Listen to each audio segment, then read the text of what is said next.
Hello and welcome to another video brought to you by JJ Chan 6992 and one RigTech. They asked valid questions.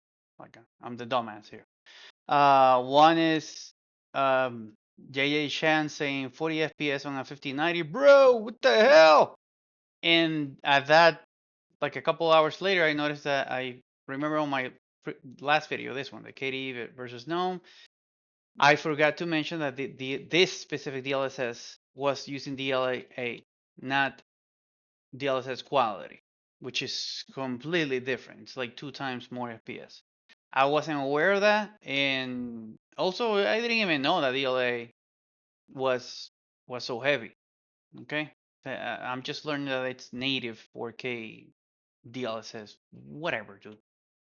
And for the question about the RigTech, let's check it out because you can see that I'm using now KDE. Hey, we okay. So we're using 6.5.5 KDE framework 6.20, the Qt version of 6.92. Holy mother!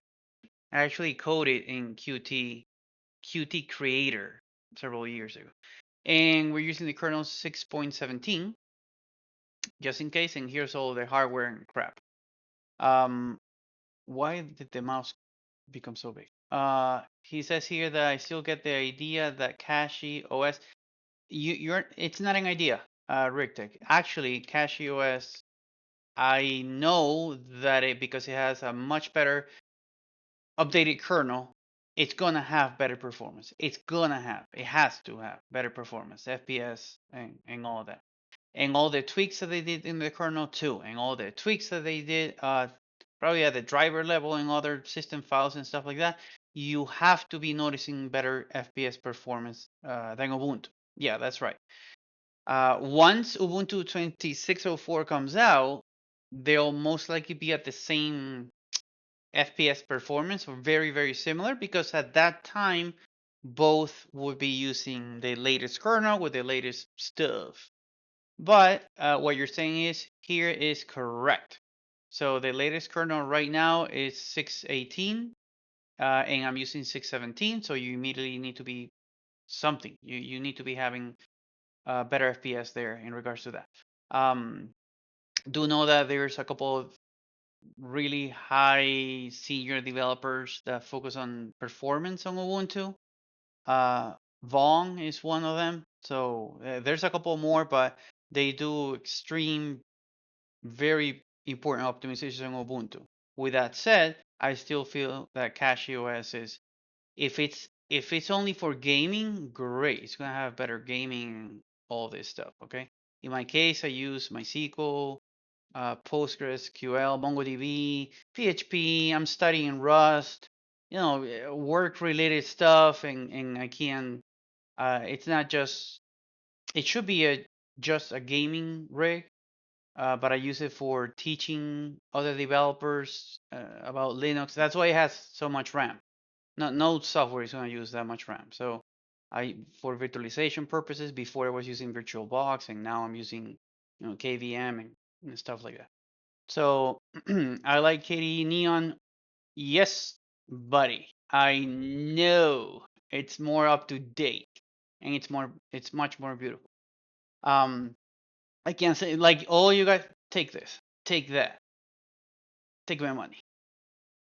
In regards to J. Shan, he also asked a question here about if it's RT on or off and all that. Let me show it to you live. These are the games that I was testing. I did get basically better FPS in all the cases where the game engine didn't have a limit, because when it had a limit, like for example, I played Dishonored 2. There's a 120 limit. I was getting 120 limit on both, so that's not fair. But any game that has unlimited FPS and you'll benchmark properly, then you'll see what I mean. For the case of Cyberpunk, let me show you how it was. I don't remember if I put it on the video, but this way you guys can know that I'm using KDE 6.55 with a 5090 Nvidia card. There's no launcher options stuff in the game. I mean, if there were, I would have removed this intro thing immediately because I know there's like a shortcut. 2 years later, 7 years later. There we go. Okay. So for the benchmark that ended up with almost no FPS, there we go.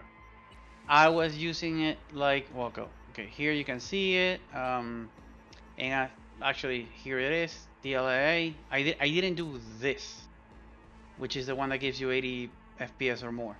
I did it like this, but, and here's the 2x thing that I was talking about, but I also use path tracing. So when you use path tracing on Cyberpunk and you do the benchmark, they forgot, the people on Cyberpunk, they forgot to mention that it should not do an if ray tracing is enabled, then show ray tracing is enabled.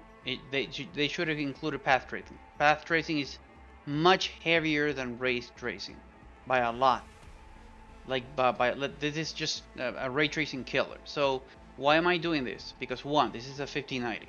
I'm supposed to try to kill it with fire.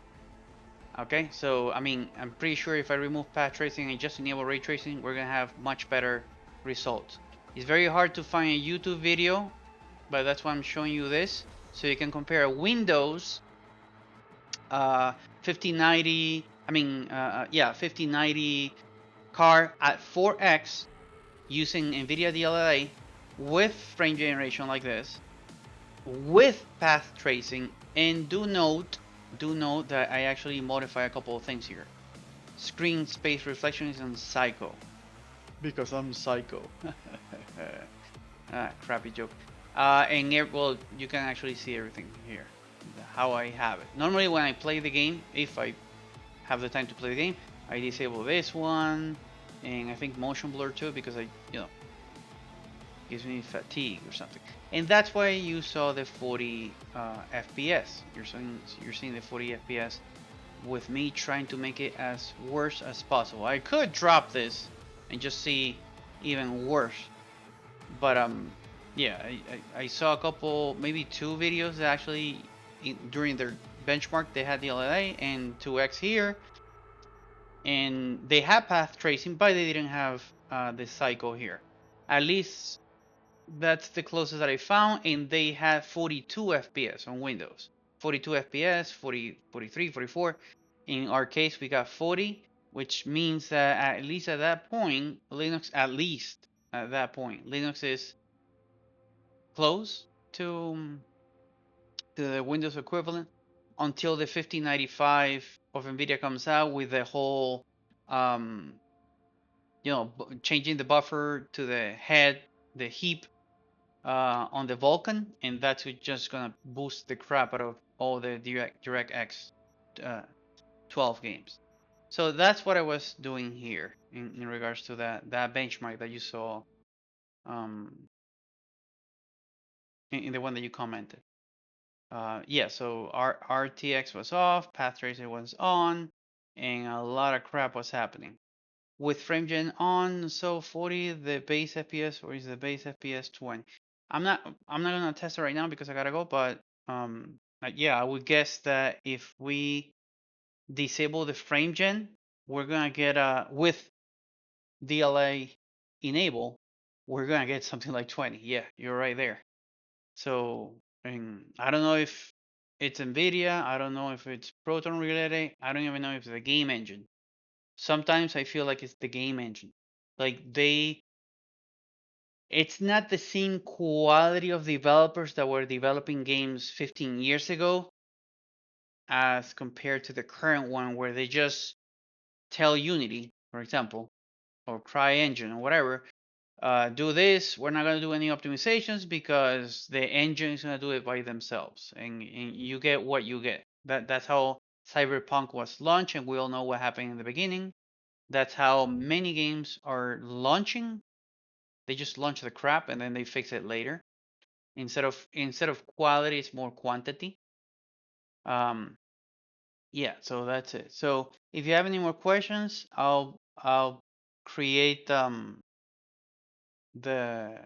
a video for you, but this most likely will be the last video that I do in English, because I need to target a different audience that actually needs. I'm a college professor and I teach, and my audience is basically Spanish related in different countries. So if you have questions in English, I'll happily do a video in English, but you'll see that I'll be talking future videos in Spanish. I don't know if that's gonna incentivize you to leave the channel or unsubscribe or something like that. I hope not, but yeah, that's it. So think positive to everybody and big hugs, okay? Bye. And thank you for the questions, by the way, guys. You and you. And you.